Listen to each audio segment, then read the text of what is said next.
Rydyn ni yma ym Mhen Dwyraenol, un o gleisi Abaty, systerthau enwocaf Prydain, ac rydyn ni'n gwybod ei bod hi'n llawn archeoleg. Felly, o dan ein traed, mae'n bosib fod lloriau wedi bod, teilsiau canoloesol lliwgar, ac rydym yn credu bod y rhan fwyaf o Rhan yn Tyndyrn wedi cael ei cymryd i ffwrdd ar wahanol adegau yn y 19fed a'r 14th ganrif a 15, ond ni allwn fod yn sicr. Mae gennym ni arolwg geoffisegol ac arolwg radar sy'n dangos i ni fod llawer o gladdedigaethau fel y byddwch yn disgwyl yn Abaty yma. Gwyddom am rai ohonynt, pobl pwysig yn hanes Cymru. Mae nifer o farslasiaid casgwen trwlem Mhen Dwyraenol yr eglwys hon. Mae gennym ni hefyd cofnodion am beddrodau William Herbert o Raglan a'i wraig a'r plant. Mae nifer o abadau yma hefyd, oherwydd pa fwyaf pwysig y person, y mwyaf tebygol y byddant yn cael eu claddu yn Pen Dwyraenol, neu mor agos a Ben Dwyraenol yr eglwys a phosib. Rydyn ni mewn ardal, y tu ôl i mi, bydda'r allor uchel wedi sefyll sydd wedi mynd ym mhen preseb yr eglwys. Gwyddom y byddai grisiau wedi mynd i fyny ac i lawr ar wahanol ddarnau o'r eglwys yma. Gwyddon ni am allorau ac am amrwyaeth o strwythurau yn erbyn wal y dwyrain. Ar ôl cloddio yma yn yr ardal yma am sbel, mae yna rai o strwythurau efallai ddim yn hen, ond yn rhan o waith adfer dechrau'r 20fed ganrif.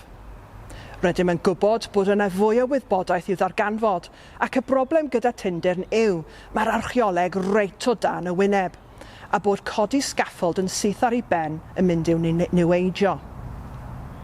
Felly, rydym yn poeni bydd y polion sgaffold yn gwaith adfer ar y waliau uchel yn dynistio'r archeoleg o dan ein traed. Nid yn unig yr unigolion sydd wedi eu claddu yma, ond archeoleg un o henebion systeraidd enwocaf yn Ewrop. Ond hefyd, rhaid meddwl am addaswydd y tir o dan ein traed ar gyfer gorffwys polion sgaffold arnyn nhw.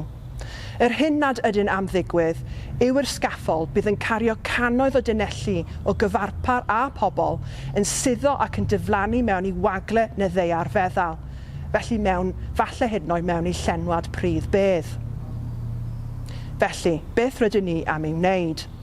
Mae gen i'n gontractwyr da iawn, Black Mountain Archaeology ar y safle.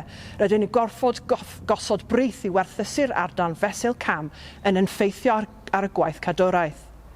Felly rydyn ni wedi gwneud tua hanner yr eglwys yma, yr hanner y Pen Dwyraenol, lle mae'r achor uchel, y groeslan oddi tano, lle byddai'r belfi mawr wedi bod a'r transept deheuol lle roedd y capeli.